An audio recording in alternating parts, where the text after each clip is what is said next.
My name is Diane, and I'm 58 years old. I'm the kind of woman who always believed in earning her peace. I worked 2 jobs throughout most of my 40s, office administrator by day, hospice caregiver by night. I lived modestly, cooked at home, mended my own clothes, and saved every spare dollar as if the future were a fragile thing I needed to cradle gently. That savings account, the one I tended like a stubborn garden, wasn't enormous by some standards, but to me, it was the first real financial foothold I had ever managed to build. $42,000. It had taken me more than a decade to accumulate, slowly, quietly, without complaint. My mother, Lorraine, was always different from me. She believed money was meant to move, flow, sparkle. If she earned $100, she spent 110.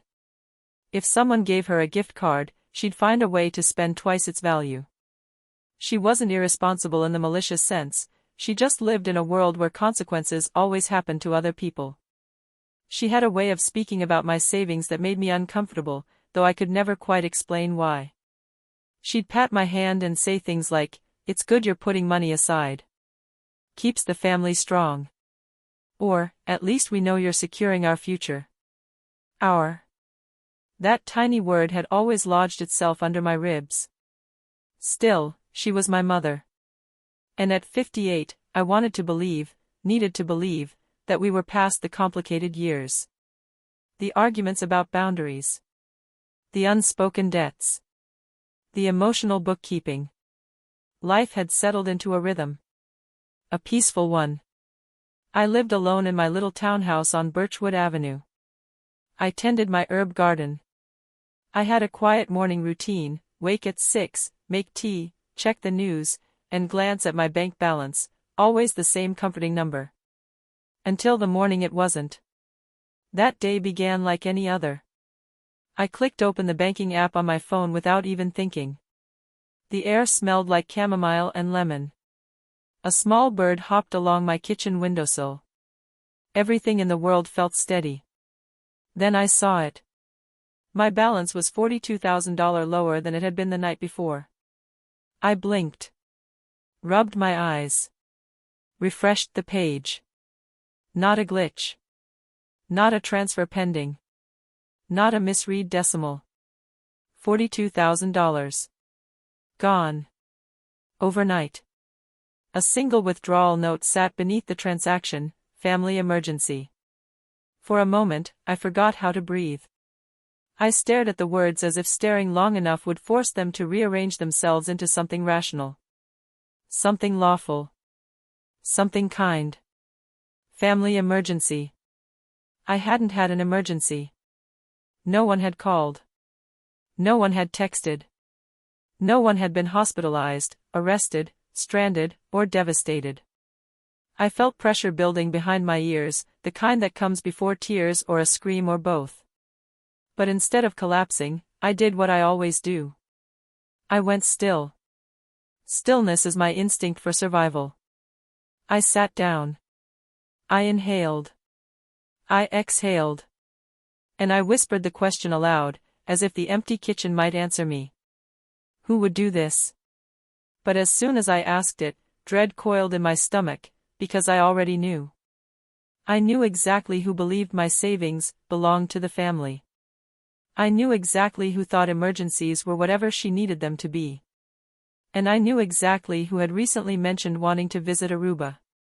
The realization made the air feel sharp, as if the room itself had cracked. I closed my eyes, and the truth rose like a tide. My mother. But the question wasn't why she did it.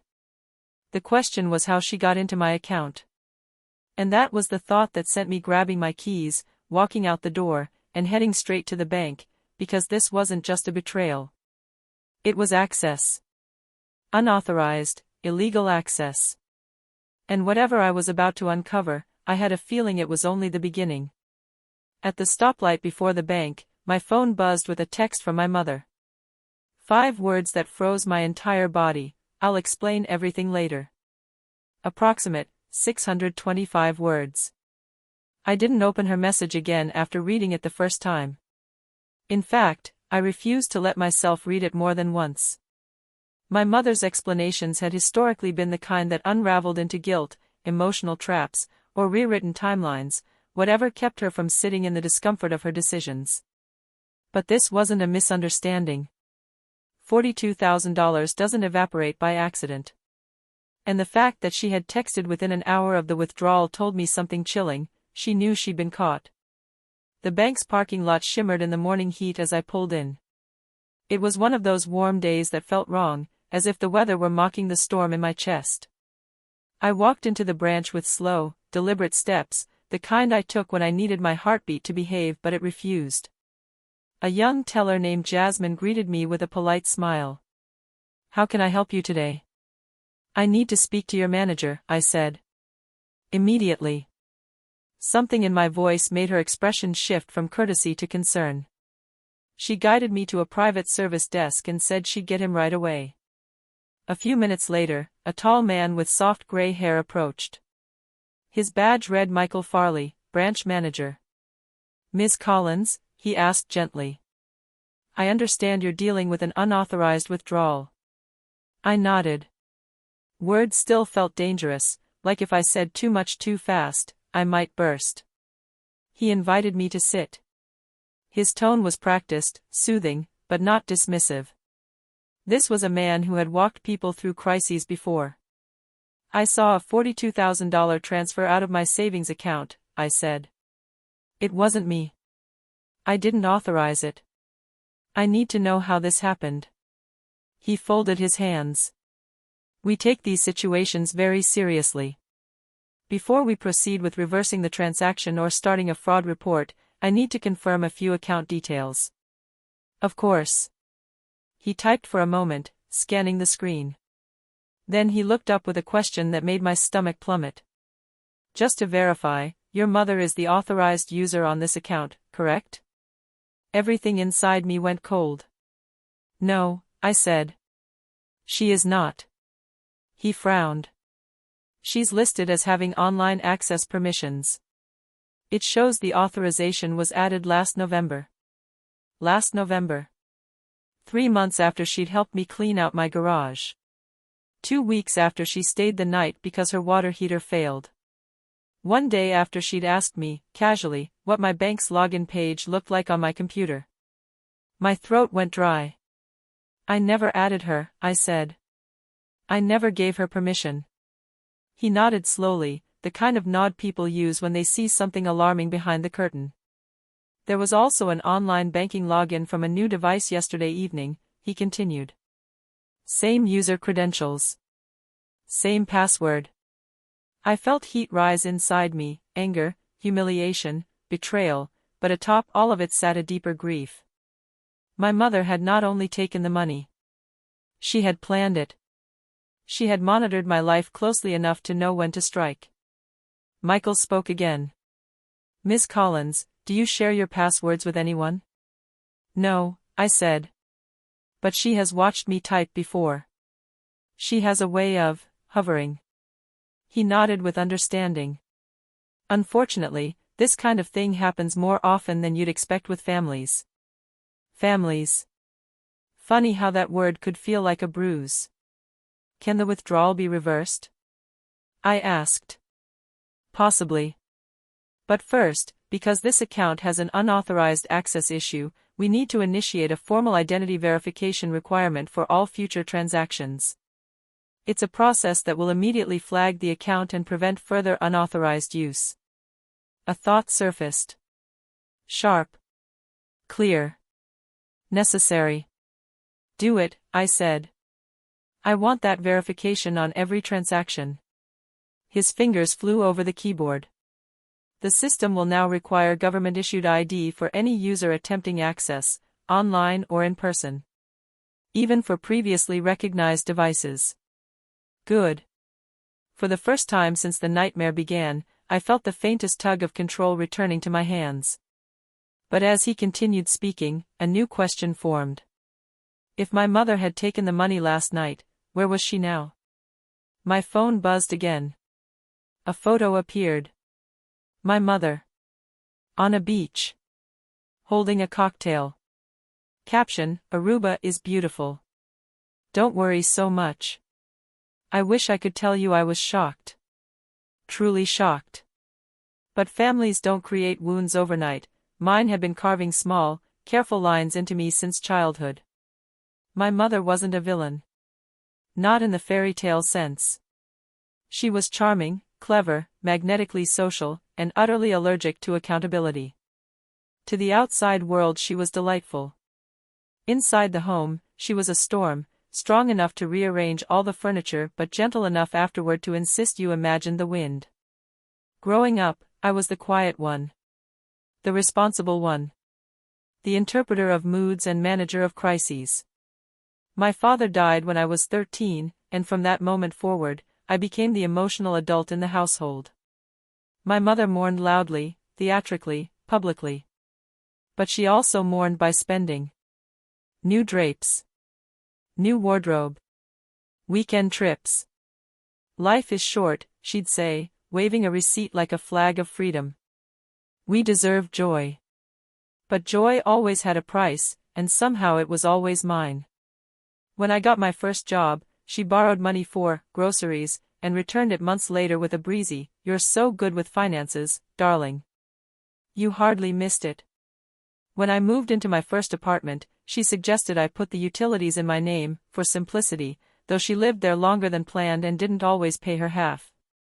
When I hit 30 and tried to build credit, I discovered she had opened a store card using my information. "I'll pay it off," she promised. "This is just temporary." Temporary lasted 3 years. So when I tell you that I wasn't surprised she stole $42,000, it's not cynicism. It's calculation. I have spent most of my life measuring her, not by love, but by pattern. But the thing about patterns is this: they only hold power as long as you allow them to repeat. Last year, I finally set boundaries. I changed the rhythm of our relationship.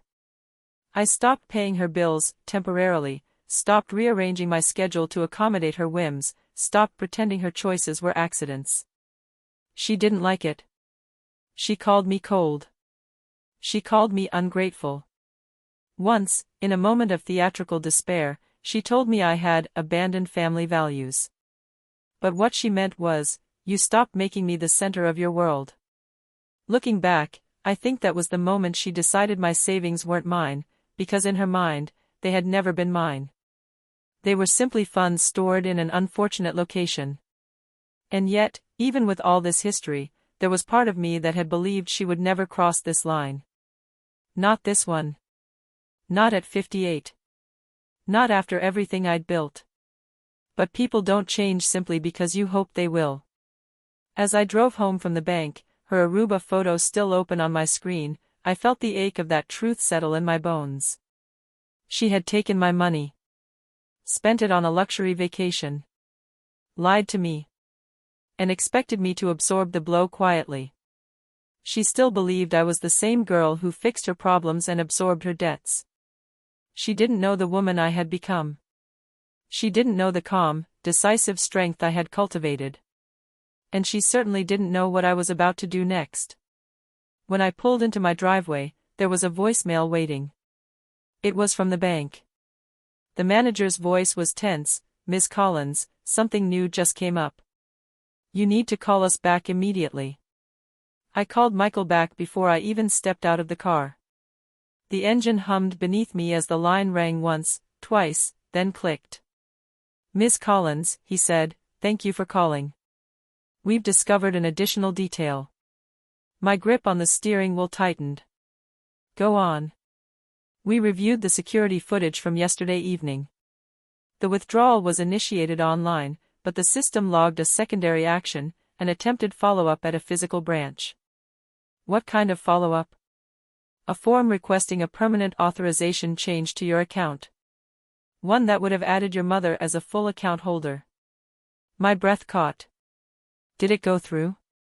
No. The teller found the request unusual and flagged it. That's part of why the identity verification protocol was recommended today. But the important thing is this: the woman who submitted the form claimed to be you. A pulse of cold ran down my spine. But I wasn't there. "We know," he said. The teller noticed inconsistencies. For now, the request is void. I exhaled slowly. Relief mixed with something darker, something heavy and bitter. My mother hadn't just taken the money. She had attempted to secure permanent access to everything I owned. She wasn't planning a single theft. She was planning a future. A future carved out of my accounts. My labor. My security. Michael continued, at this point, we strongly advise documenting everything. If you choose to file a police report or pursue civil action, the bank will support the investigation. Civil action. Police involvement. Words heavy enough to bend the air. I understand, I said. My voice sounded far away, even to me. After hanging up, I sat in silence. My house loomed quiet across the driveway, but I couldn't go inside, not yet. I needed clarity before I stepped back into that space. So I opened my notebook, the one I use for budgeting and planning, and started writing everything down, dates, times, screenshots, her text messages, my memory of our conversations. Every moment that felt small at the time but now revealed itself as a breadcrumb. I documented how she watched me log into my bank account last month. How she asked casually whether my bank still used SMS verification. How she had borrowed my laptop for an email recently. How she joked that my password was too easy, though I'd never told it to her. When I finished, the page looked like a puzzle assembling itself into a single, unflattering picture. My mother hadn't stumbled into this crime. She had prepared for it. Rehearsed it. Practiced casual questions like she was memorizing lines for a play. And now, as I closed the notebook, a new realization surfaced. If she was willing to impersonate me at a bank, she wouldn't hesitate to gaslight me when confronted. She would deny everything. Deflect. Cry. Declare herself the victim. I knew her patterns too well. So I made a decision. No confrontation without proof. No accusations without documentation. No emotional battlefield where she could twist the narrative into one where I became the villain. I would gather every fact. Every receipt. Every digital trace. Because truth is the one weapon she can't manipulate. Just as I started the car to go inside, my phone pinged. Another text. But not from her. It was from the bank again. A system alert. Unauthorized login attempt blocked. Failed ID verification. Someone was trying to access my account again. And the location ping attached to the attempted login made my breath stop. It wasn't in Aruba. It was right here, in my town. I stared at the location pin, my heart thudding against my ribs in a slow, deliberate rhythm. The attempted login had come from a cafe just 2 miles away. Not from Aruba. Not from a beach. Not from a woman sipping cocktails on vacation. The photo she'd sent me, Aruba, sunshine, ocean, suddenly felt less like a confession and more like a decoy. My mother wasn't on vacation. She was still here. Still trying to get into my accounts. The realization cracked something open inside me. I pulled up her text again. The beach photo was beautiful, warm, idyllic. But one detail jumped out now that I knew what to look for. The timestamp on the image metadata. It wasn't from that morning. It was from last summer. Reused. Repurposed. Weaponized. The Aruba trip was a lie. A smokescreen. A way to make me feel foolish, emotional, reactive, while she stayed nearby, trying to do even more damage. A part of me felt nauseous. Another part felt sharpened, focused. This was no longer a misunderstanding. It was fraud. Calculated, ongoing fraud.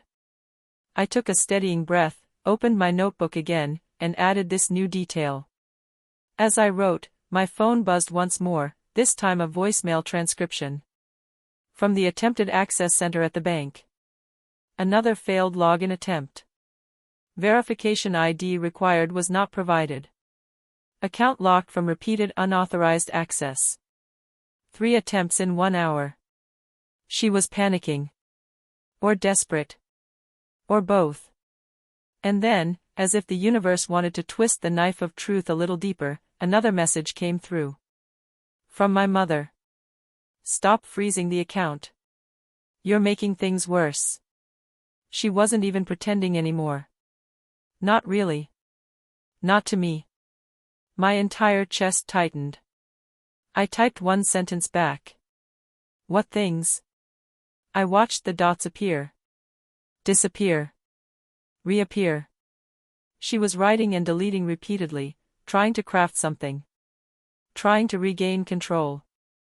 Finally, the message came through. I only borrowed it. I needed it quickly. Families support each other. You know that. Borrowed. Support.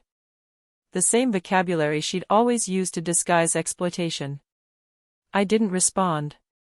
Instead, I took a screenshot. Added it to my file. The truth was unfolding faster than I could breathe.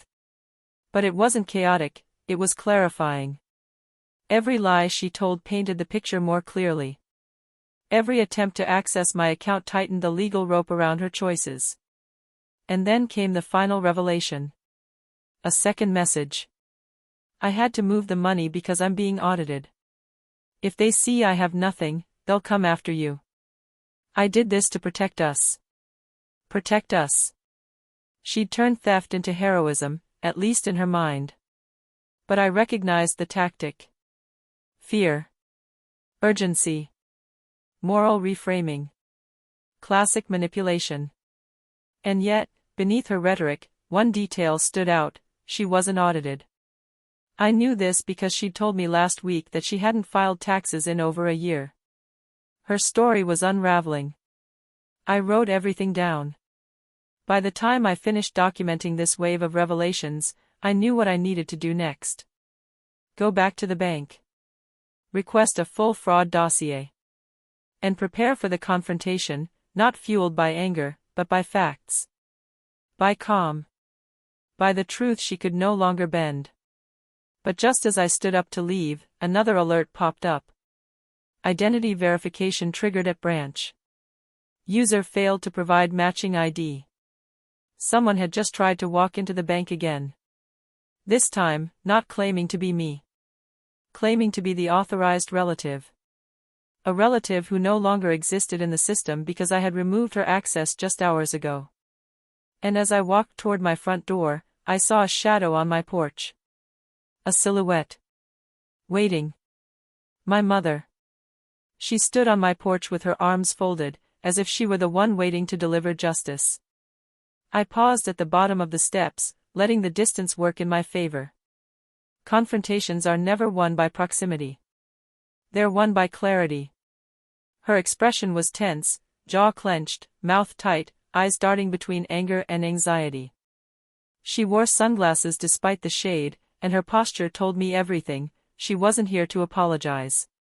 She was here to regain control. Well, she said, tapping her foot. Are you going to invite me in? No, I replied calmly. We talk here. She scoffed. You're being dramatic. I'm being cautious. She flinched. A small, involuntary reaction. People who rely on manipulation dislike clear boundaries, they rob them of their usual tools.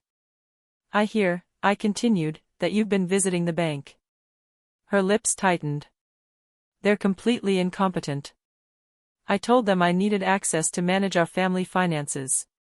They acted like I was some kind of criminal. I tilted my head. Were you asked for ID? She hesitated. A crack in her armor. The point is, they don't understand our arrangement. There is no arrangement, I said softly. Not legally. Not ethically. Not financially. She crossed her arms again. Diane, I'm your mother. I needed the money. Family emergencies don't wait for permission. I pulled out my notebook. Her gaze flicked toward it, confused and wary. Let me be clear, I said. You accessed my online banking without permission. You used my personal credentials. You transferred $42,000. Then you attempted to modify the account to give yourself permanent access. I was trying to help both of us. No, I said. Calm. Unshakable. You were committing fraud. She stepped closer, only one step, but enough to show her intent. If you tell anyone, you'll ruin me. They'll arrest me. You wouldn't do that to your own mother. Actually, I said, the bank already knows. Her breath hitched. You told them? They discovered the unauthorized access themselves. They documented everything. And they've put identity verification protocols in place. Her mask slipped then, anger flashing behind her eyes. You made them call me? They wouldn't let me into the system. They demanded an ID I didn't have. That's right. She exhaled loudly, as if I were the unreasonable one. You're overreacting. It was just money. Not to me. You can earn more. That's the difference between us, I said quietly. You think money grows back. I know how long it takes to earn. I know the sacrifices behind every dollar. She stared at me, waiting for me to soften. To rescue her from the gravity of her choices. But I didn't. I have completed a full documentation file, I continued. Every attempt you made to access the account. Every message you sent. Every discrepancy. Every change you attempted in person at the branch. If I choose to pursue legal action, I have all the evidence required. Her face drained of color. You wouldn't. I haven't decided, I said honestly. But what I will not do is allow this to happen again. Silence stretched between us. Heavy. Final. She shifted her weight, suddenly small despite her defiance. So what now? You punish me? No, I said. I protect myself. Her eyes narrowed. She didn't like that answer because it didn't give her power. You'll get your money back, she muttered. Eventually. I closed my notebook. The bank is already handling the reversal. Her mouth fell open. You went behind my back. No, I said. You went behind mine. Her jaw worked as if she were searching for a curse sharp enough to break me. But nothing came. Finally, she turned, descended the porch steps, and walked away, not defeated, but retreating to strategize. Before reaching the sidewalk, she looked back and said, You just made a very big mistake, Diane. The next morning, I received the call. I had barely finished steeping my tea when my phone rang with the bank's number displayed across the screen. I answered immediately. This is Diane. Ms. Collins, the representative said, we completed the identity verification inquiry we attempted yesterday. We contacted the individual claiming to be the authorized user. My pulse steadied. And? She failed to provide proper identification. Additionally, we informed her that she is not, and has never been, authorized on your account. A strange relief washed through me. Calm. Quiet. Powerful. The representative continued, We also want to inform you that the transfer is now officially flagged as unauthorized. A reversal is in process. The funds should return to your savings account within 48 hours. I closed my eyes. 48 hours. 10 years of savings returning home. Thank you, I said softly. Truly. We're also opening an internal investigation, he added. We may reach out for further details. You did everything correctly by documenting and reporting the unauthorized access. After the call ended, I sat in my kitchen for a long moment. Not crying. Not shaking. Simply existing in the space where fear had finally loosened its grip. But the consequences extended beyond the bank. That afternoon, my mother texted me again. You embarrassed me. I hope you're happy. I didn't reply. Boundaries are not cruelty. Silence is not punishment. It is protection. Hours later, another message arrived. You ruined my trip. Trip. As if the lies still held shape. As if she were still clinging to the fantasy she built. Then. You always overreact. It wasn't theft. Then. You should have talked to me first. And finally, the one that revealed her true worry. Are you filing charges? I didn't answer. That decision would come later. After the reversal. After the dust settled. After I determined what path led to the safest, healthiest future. Instead, I redirected my energy into reinforcing my life. I changed every password. Enabled two-factor authentication. Installed biometric access where possible. Not because I lived in fear, but because I had lived without boundaries for too long. By evening, the bank sent confirmation. The funds were pending return. I felt something inside me realign. A tectonic shift. A reclamation. But the consequences didn't stop there. My mother's sister, my aunt, called me unexpectedly that night. Her tone was soft, cautious, almost apologetic. I heard there was an issue between you and your mother, she said. I gave her the simplest possible truth. She accessed my bank account without permission. My aunt exhaled. A long, weary sound. I was afraid of something like this. She's been asking relatives for money again. When they said no, she became dramatic. Has she spoken to you about Aruba? I asked. A pause. Then, sweetheart, she hasn't left town. She told me she was house-sitting for a friend. Of course. Piece after piece, her illusions were collapsing. Diane, my aunt continued gently, I'm glad you're standing up for yourself. Someone needed to. Her words warmed something tender inside me. Validation is a quiet but powerful medicine. By midnight, the messages from my mother stopped. Not because she had calmed down, but because, I suspected, she had realized something important. Her usual tactics no longer worked. The daughter she exploited for decades had grown into a woman who wouldn't bend. The consequences were not loud. They were not violent. They were not cruel. They were simple. Truth confronted lies. Armor met manipulation. And truth had won. But the silence didn't last long. The next morning, she knocked on my door. Not with anger.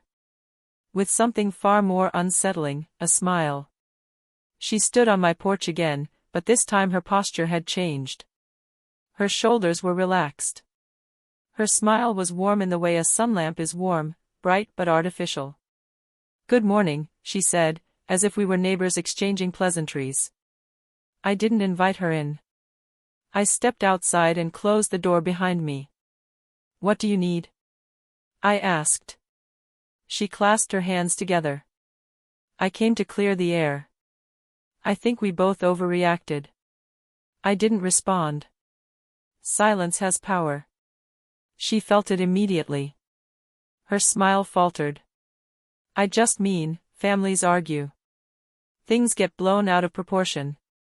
It wasn't an argument, I said. It was theft. She waved her hand, dismissing the word. You make everything sound so dramatic. I was going to pay you back. Eventually. She said, eventually, like a promise instead of a pattern. I kept my voice steady. The money is already being returned. Her eyes widened. Already? But, how? The bank reversed the transaction. The smile finally fell away. She blinked slowly, recalculating. So, she murmured, I went through all that for nothing. The phrasing stung, not because it hurt me, but because it revealed her truth. She wasn't sorry. She was inconvenienced. I straightened my posture. I need you to understand something. What you did was illegal. Not emotional. Not personal. Illegal. She swallowed. Are you still thinking about filing charges? The honest answer was yes. But healing sometimes means choosing the option that protects your peace rather than fuels the fire. I haven't decided, I said. But I have documented everything. And I will protect myself. From now on. She shifted uneasily. So that's it? You're cutting me off? No, I said. I'm setting boundaries. If you want a relationship with me, it must be one where my autonomy is respected. My finances are not yours. My accounts are not yours. My labor is not yours. She looked away, and for a moment, I saw vulnerability. Real vulnerability. A flicker of understanding. But it vanished as quickly as it appeared. Well, she said, lifting her chin, I suppose you'll do whatever you want. You always do. I almost laughed. The irony was too thick to swallow. Instead, I replied, for the first time in my life, yes. I am doing exactly what I want. She stared at me, waiting for me to crumble. But I didn't. Wouldn't. Had no reason to. Finally, she turned and walked down the steps. No threats. No tears. No dramatic exit. Just distance. Long overdue. I watched her go. Not with anger. Not with triumph. But with a quiet acceptance. Some relationships aren't healed. They're understood. And once understood, they stop holding power over you. Later that afternoon, the bank confirmed that the funds had fully returned to my account. When I saw the restored balance, I felt something profound, not joy. Not vindication. But safety. A safety I had never allowed myself to claim before. And with that safety came clarity. You can love someone fiercely, and still refuse to let them harm you. You can care for someone deeply, and still set boundaries they cannot cross. You can honor family, and still protect your future. My mother will always be a part of my story. But she will no longer be the author of my suffering. I closed my laptop, made a cup of tea, and stepped onto my porch. The world felt lighter. The air felt cleaner. Even the quiet felt earned. I am Diane, 58 years old. And this is the year I learned that protecting my peace is not selfish, it is survival. Love your family. But protect your accounts. Protect your autonomy. Protect the life you built. Because no one, not even family, has the right to steal what took you years to create. Have you ever discovered a betrayal you didn't expect? How did you handle it? I'd like to hear your stories.